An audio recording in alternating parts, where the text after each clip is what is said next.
We remain steadfast in our commitment in delivering local news that matters. Stories that inspire. Enriching the lives of Filipinos in the Philippines and across the globe. This is your GMA Regional TV. Buong puso para sa Pilipino. Tulay sa Bao, Camarines Sur, nagaba kan magragasa ang tubig sa salog. Lalaki gadan kan mabagsakan puunin tapayas.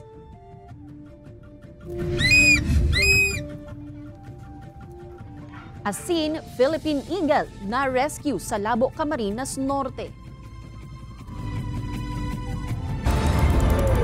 Ini ang GMA Regional TV Balitang Bicolandia.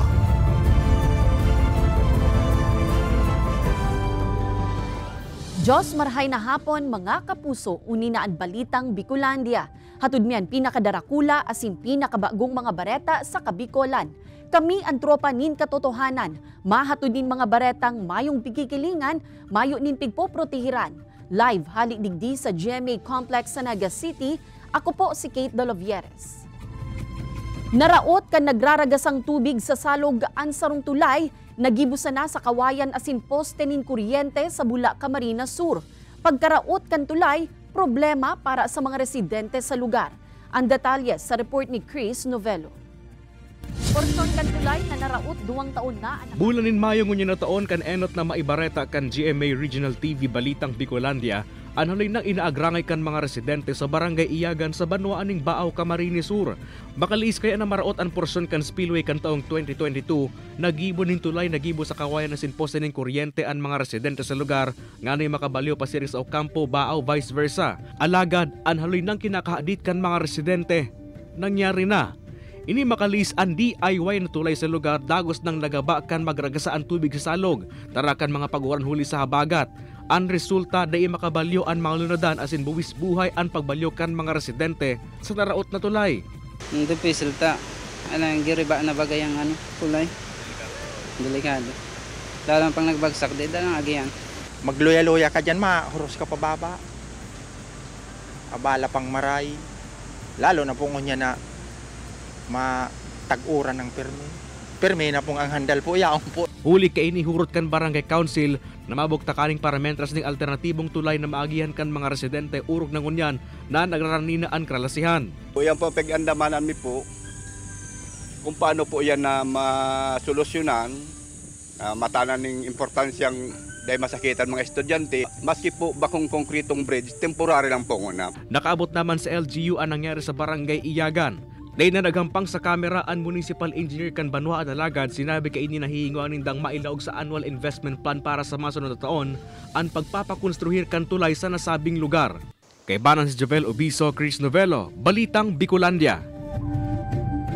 Mati kan mga residente sa coastal areas kan Piudoran Albay ang epekto kan habagat. Nagkapirang residensya sa lugar na danyaran kan daluyong o storm surge. Uya ang report. Ini ang sitwasyon ngunyan sa Sitio Laagaan, Barangay Banawan sa Banwaan kan Piudoran Albay. Naraot ang mga kaharungan sa lugar huli sa storm surge o daluyong na epekto kan habagat. Sa datos kan MDRRMO Piudoran labi 200 na residente sa lugar ang naapektaran makalis baranyaran ang sa indang mga harong. Huli sa humasa sa indang seguridad nag-apel na nintabang asin pang matagalang solusyon sa gobyerno ang barangay asin ang mismo mga residente sa lugar. Ang bahay, mga pang-ayos po ng bahay para po makabangon ulit po kami. Kailangan po namin ng seawall. Yun po, at saka kung mapupwede, mabigyan kami ng relocation site ng gobyerno. Bukas naman subot na magtabang ang LGU kung saan plano namang magdulok sa national government nganing masimbagan ang agrangay kan mga residente. Kailangan talaga manutuhan hanggang doon sa alagaan hanggang Marigondon. Para medyo yan talaga ang aharang ng ng dagat. Oo, ng alon. Mientras tanto, naghatod naman ng tabang ang LGU asin DSWD sa mga apektadong pamilya sa paagikan food packs asin hygiene kits.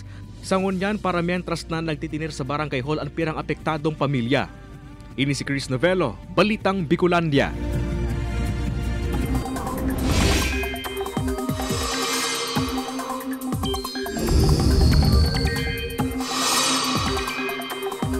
Mga kapuso, nasa luwas na kan Philippine Area of Responsibility ang bagyong Karina asin padagos na ang pagrayo sa nasyon. Sunod kay ning pigtutumbok ang southeastern China. Alaga dawa mayo na ang bagyo sa PAR, day pa pigbababa kan pag-asa ang signal number 1 sa Batanes, huli ta posible pa ang makupusog na duros asin may tsansa pa nin pag-uuran. Mantang paparayo sa PAR, padagos man ang epekto kan habagat. Sa datos kan Metro Weather, hababa na ang tsansa kan mahiwasang uran sa Bicol Region. Apwera sa Camarines Provinces, Albay asin Sorsogon. Warak-warak man ang mga pag-uuran, padagos man giraray na mag-monitor sa mga advisories kan pag-asa. Halangkaw man ang tsansa kan uran sa iba pang parte kan nasyon. Duwang eskalon na school building pig-inaguraran na sa Julian B. Meliton Elementary School. 200 pang kulang na classroom sa mga pampublikong eskwelahan sa syudad, hagad na matungkusan kan DepEd Naga. May report si Jessica Calino. Ang pagkakaigwanin pusog ng mga school building, kaipuhan na maray para sa mas maray na pag-eskwela kan mga estudyante. Sa Naga City, haros wala tuo asin padagos ang pagmukna asin turnover kan siring ng mga edifisyo sa mga eskwelahan sa syudad. Kaya dakulang pasalamat ka Naga City Schools Division Office sa mga espuwerso kan lokal na gobyerno na matungkusan ang haloy ng kakulangan sa classrooms. Makasupog man, pero talagang may pangaipo pa kita, 278 pa po, tabi, Mayor. And 45 more sa secondary. Dahil kada turnover, nagdididak baya ako sa pangaipo. Kaya lang po, habang nag-i-increase ang enrollment ta, halos ang backlog ta, if not remains the same, nadadagdagan. Aram mo kung sufficiente lang po ang satuyang resources in 1 or 2 years time, ayun po yan sa ipaprioritize. Kaya lang, malinaw man po, kulang ang resources, kulang ang budget kan lokal na gobyerno Naga and kan Department of Education. Alagad ang importante daa, padagos ang paghinguha kan LGU asin DepEd na masimbagan ang problema na ini. Arog mo niya na aldaw, kung sa inopisyal na pig-turnover sa Julian B. Meliton Elementary School, anduwang eskalon na edifisyo na may 4 na classroom para sa grades 3 and 4. Kaya sa maabot na school year, kung mag-uran man, day na mahahandal sinda Teacher Marites na baka abutonin bahaan sa indang classroom. Day naman sinda para bagunas matapos ang pagbaha. This year, siguro ang inaasahan mi na mas dakula ang estudyante mi, na mas active ang estudyante mi ngunyan, mas dikit ang ma-absent kasi last dakon ang absent. Pigserto man kan Naga City LGU ang padagos na pagtaong prioridad sa edukasyon, pagpapatugdok nin mga school building, asin pagrani sa maniba-ibang ahensya, nganing makahagad nin tabang na mapunduhan ang mga proyekto asin programa para sa dekalidad na edukasyon sa syudad. Kaibanan si Carlo Abonita, Jessica Kalinog, Balitang Bicolandia. Kung magbaha po, anong bagay ang inot mong isasalbar? Mga papeles po, masakit po kayang kung anong mga araw po kayan. Siyempre mga bado. Appliances siguro para naman dahil na mabakal kung sakaling siguro aking mga pagkain, bag. Lagi akong may dalang bag na maliit na bag na may cellphone, tas wallet. Ang inutong ko po, siyempre mga kaibanan ko sa akong, mga aki ko. Kung anong kumantong gamit po, naiiling ko ba si mga aki ko, hindi alanganin na, iinit ko aking luluwas ko.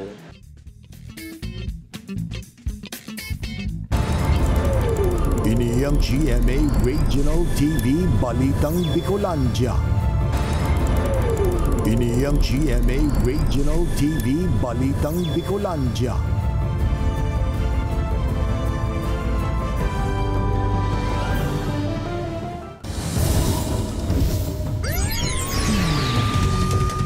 Gadanan sarong lalaki sa Sangay Camarines Sur makalihis ining mabagsakanin puunin tapayas. Insidente nangyari durante kan pag-uuran na namatean sa probinsya Hulican Habagat. Si Chris Novelo para sa detalye. Pigbibilaran ng unyan ang hawakan 21 anyos sa si Jason Banaal kan Barangay Buracan, Sangay Camarines Sur. Si Jason binawian nin buhay makalis mabagsakan subot nin puunin tapayas kan nakaaging aldaw.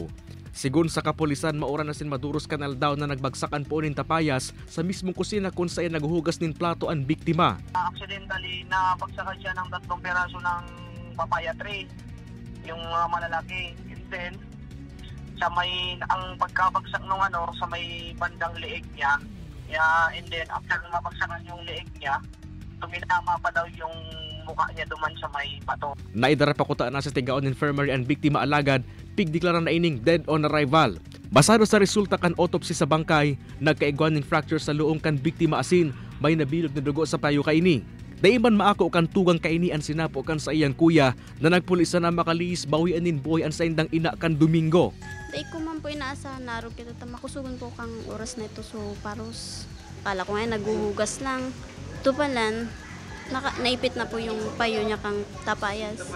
Nganing malikayan ang mga siring na insidente ng apoda ng mga otoridad sa publiko na mag-ingat urog na tapadagos na mamatian ng epekto kan habagat. Kay Banang si Javel Obiso, Chris Novelo, Balitang Bicolandia. Huli sa huma kan maraot na panahon dara kan bagyong Karina asin habagat. Nakanselar ang mga biyahe kan eroplano sa pirang eropuerto sa Bicol Region.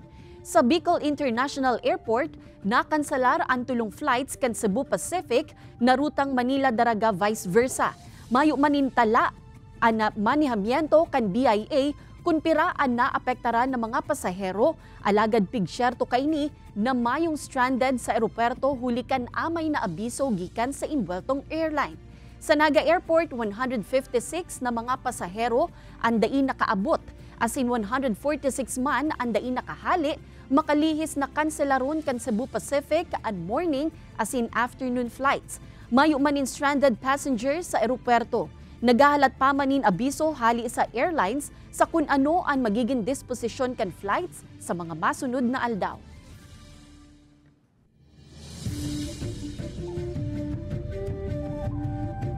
Halangkaw na ammonia level as in low dissolved oxygen. Ini ang nagluwa sa laboratory results kan Fisheries Integrated Laboratory kan BIFAR sa water samples gikan sa Lake Buhi, makalihis ang panibagong insidente nin fish kill sa Danau. Sigun sa BIFAR, saro sa nakakakontribuir sa pagbaba kan dissolved oxygen sa Lake Buhi, ang epekto kan habagat. Mantang ang halangkaw na ammonia level sa Lake Buhi, sa subuot kan mga tadang pambahog asin mga nagadan na sira na nag-irarom sa Danau na nagprodusir na nin toxic gas rason tanganing magadan ang mga tilapia. Katakod kay ni padagos man na pigmo-monitor kan ahensya ang Lake Buhi. Sa datos kan Lake Development Office kan Banwaan, 5 mga barangay sa lugar ang apektado kan fish kill na nagpuon kan Hulyo 23. Ang BIFAR po sa ngunyan, ang recommendation may is that itong mga fish carcasses o itong mga gadan na sira na yaraon pa sa lake, important na taranggalon siya and ilubong or italbong para dain na siya, para mag-prevent ng further deterioration ng lake's water quality. Mas kumbinyente asin makakalikay na sa halawig na pila ang mga pasahero sa Bicol Central Station. Kasabay kan paglansar kan online ticket booking service na Easy Bus PH. Bentahe kan digitalization asin automation sa terminal. Aramon ta live kay Jessica Kalinog. Jessica?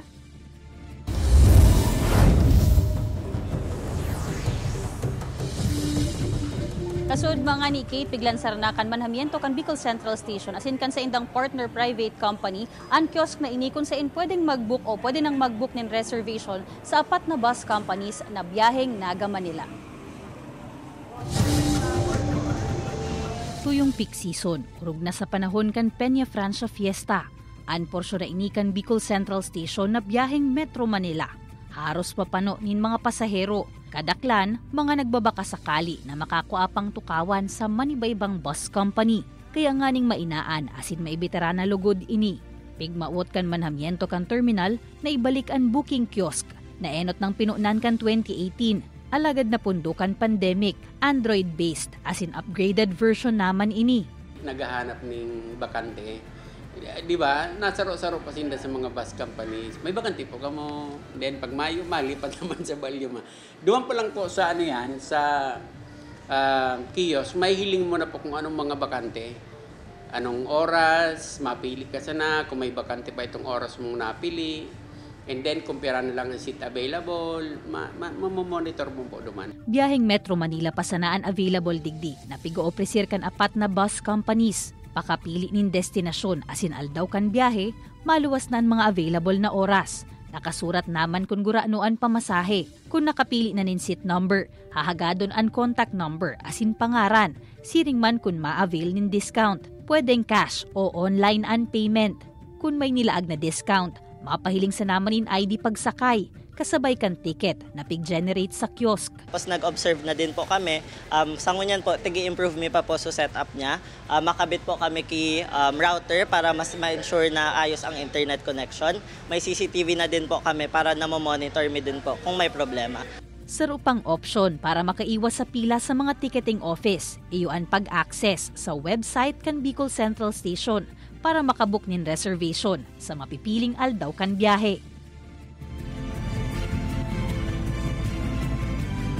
Yaon nagdikit sa may main entrance kan Bicol Central Station ang tulong booking kiosks 24/7 ining open. Alagad sa mga masunod na bulan, posible subuot na ibalik na sa dating operating hours na 4 a.m. to 10 p.m. sana. Siring man kit na itong partner private company pigaadala naman ngunyan ang pagbugtak kan parehong booking kiosk duman naman sa pirang terminal sa Metro Manila para man sa parehong katuyuhan na mapadalian booking nin reservation kan mga mabiyahe nin Manila to Naga. Kate. Alright, Jos Mabalos, Jessica. Mga kapuso, nagpapadagos po ang Regional Proof of Purchase promo kan GMA. Ang kapuso, kasiyahan panalo. Para sa tsansa na manggana nin papremyo, pwede kamong maghulog nin entries sa GMA Regional TV station sa Dagupan, Bicol, Cebu, asin Cagayan de Oro, asin sa pili ng mga local supermarkets o groceries sa participating locations. Magbisita sana sa official Facebook pages kan GMA Promos, GMA Regional TV, Super Radio DCBB, asin Barangay LS para sa kumpletong listahan kan Dropbox locations. Magtutok sana sa GMA o magbisita sa official Facebook page kan GMA Promos para sa complete mechanics asin announcements. Sir, pag may baha, ano ang enot na bagay na enot mong isasalbar? Tao. Kapwa ko tao. Sa diri ko man nguna tas kung yaon ako sa delikadong lugar, ano nga kayang baha, di siyempre, ay isip mo muna ako sa diri ko. Sir, pag may baha, ano ang bagay na enot mong isasalbar? Yung motor ko po. Siyempre ba mga ake, tapos mga kagamitan, mga ano, tapos itong mababasaon. Ma'am, pag may baha, ano ang bagay ang una mong isasalbar? Birth certificate ko po or mga yung important documents po. Ini ang GMA Regional TV Balitang Bicolandia. Ini ang GMA Regional TV Balitang Bicolandia.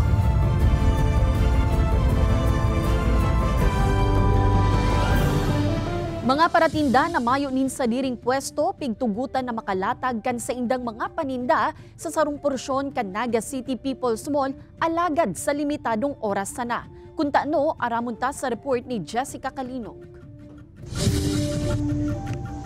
Pagpatakpasan na nin alas 8 aga, naghihidali ng sararay kan sa indang mga paninda ang mga nakapwesto sa may gilid kan agihan sa 3rd floor kan Naga City People's Mall.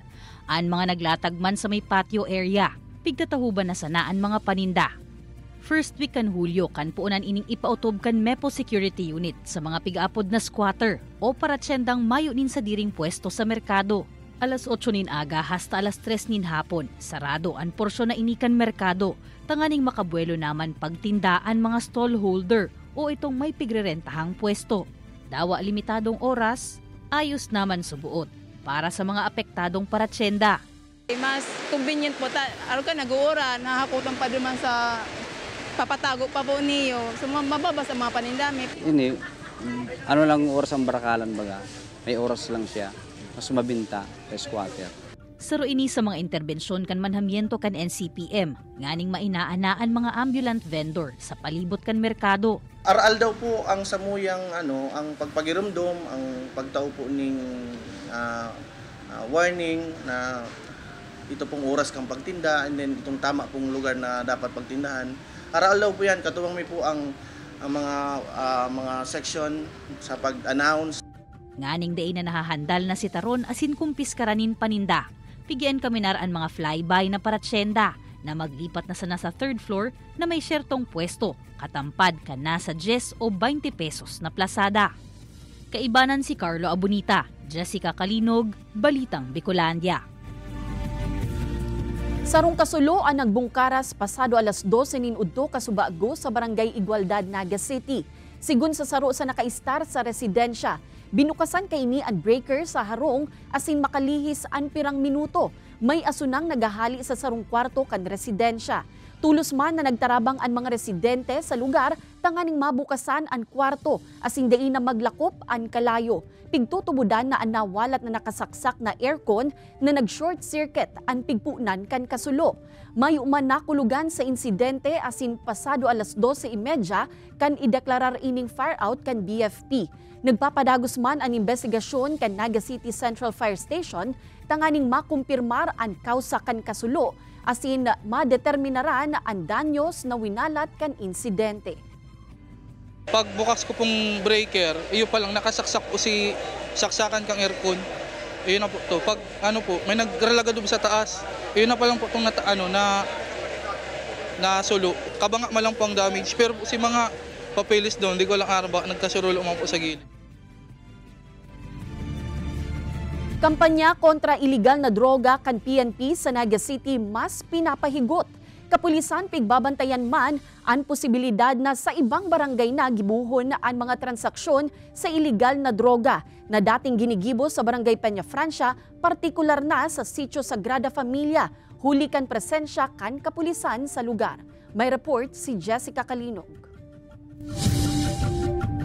Pasado alas 2 nin hapon kasuudma, kansarong 38 anyos na lalaki ang nagdulok sa PNP outpost na ini sa may Sagrada Familia, Barangay Peña Francia, Naga City. Dara kainian sarong sa shaken pigtutubudang shabu na subuot sa iyang nako ang abandonado sa may porsyon kan Barangay San Felipe. Padagos pa ining pig-imbestigaran kan kapulisan, enot namang naobserbaran kan Naga City Police Office na makalihis mabugtakanin mga PNP outpost sa Sagrada Familia. Napasiring na sa ibang lugar ang pirang illegal na transaksyon. Apparently, nagmimitsinda, taday na pidisinda sa laog, maluwas si katransaksyon sa luwas kang Sagrada Familia, then imimit siya kang tagaluwas duman sa may basketball court. So yun ang medyo hotspot mo niyan sa duman sa area kan San Felipe. Kaya mas mahigot na pagbantay asin pagberipika ang pigsugo kan City Director sa kapulisan sa gabos na porsyon kan syudad. Mas pinahigot man kan Barangay San Felipe ang pagpatrolya kan sa indang mga personahe sa manlain-lain na porsyon kan barangay na posibleng pagsagibuhan kan mga illegal na transaksyon. Kaito pa talagang alarming. Diyan sa sabi na ngayon mabalyo digdi, bako man sana iningon niyang kadto pa. Aktualmente, kadaklan na mga residentes kang isla kaito, nasakop kang isla, kadakol na digding naka-star sa Barangay San Felipe. Di man subuot ni dapig gagabos ang mga residente, alagad maray naman giraray ang nagpapasiguro na di matatawanin oportunidad ang mga maraot na gibo na maglakop sa saindang lugar. Kaibanan si Carlo Abunita, Jessica Kalinog, Balitang Bicolandia. Maswerteng nakasalbar ang driver kan sarong SUV, makalis ining makabudal sa kudal kan sarong residensya sa Baaw, Camarines Sur. Sa kusog kan pagbangga, haros wasak ang inuta na parte kan lunadan, nagikan pa sa Metro Manila asin pasiring sa banwaan ni Nabwa. Sigun sa PNP, pigtutubudang nakaturog mantang nagmamaneho ang driver kan SUV kaya ini na aksidente. Sa ngunyan desidido ang may sadiri kan residensya na pabayadon ang driver sa danyos na pigwalat kan insidente. Nagsayuman nang magtaunin pahayag ang driver kan SUV.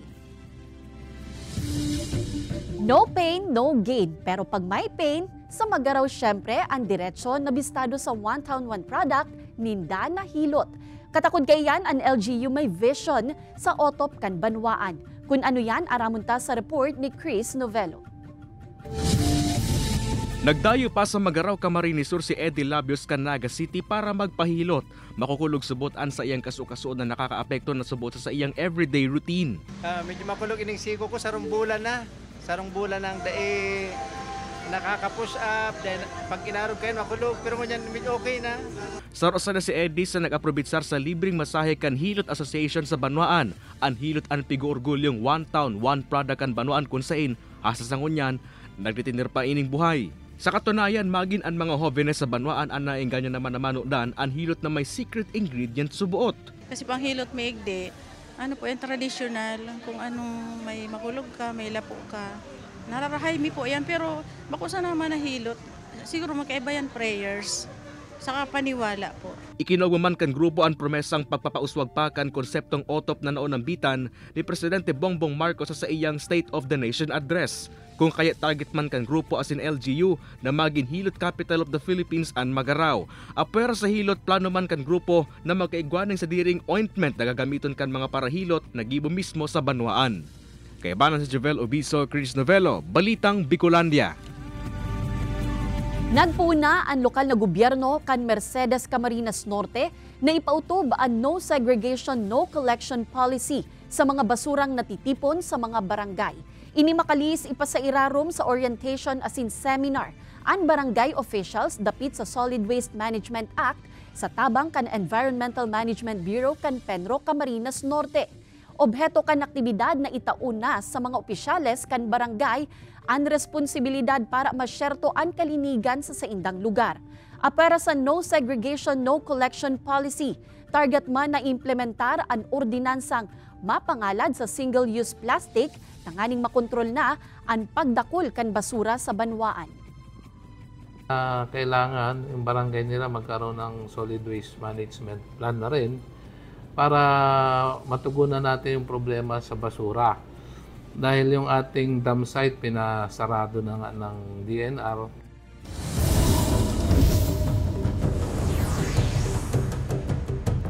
Salbado asin nasa pangangataman na kan Penro Camarines Norte ang sarong Philippine Eagle na nagbagsak sa sarong residensya sa Barangay Mabilo 2 sa Banwaan nin Labo. Mismong an may sadiri kan harong ang nagpaabot nin report sa otoridad. Kung sa intulos man nagresponde ang Maritime Police para sa maninigong disposisyon sa Agila.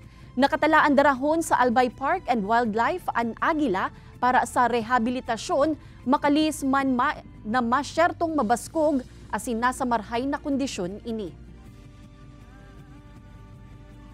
Naipabot din po natin sa kanila yung kahalagahan na maibalik sa atin agad kung may mga wildlife species po dyan na nasa pangangalaga po ninyo, maaaring i-report na po agad para maibalik na rin po natin sila sa Penro.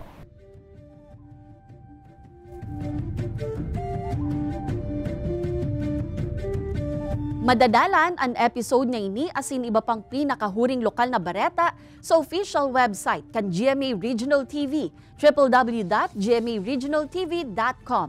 Pwede man kamong magbisita sa samuyang official YouTube channel, GMA Regional TV, asin i-click ang subscribe button para sa pinakamaiinit na bareta hale sa man iba-ibang rehiyon. Mabalos sa mga kapusong Bicolanong nagantabay, maging sa mga kapuso nyato abroad. Ninhulita sa GMA Regional TV, Local News Matters. Asin yan ang pinakadakula asin mainit na bareta sa Kabikolan. Ako si Kate Dolovieres. Kami ang GMA Regional TV Balitang Bicolandia, bilog na puwersa para sa mas dakulang misyon asin mas mahiwas na pagserbi sa nasyon.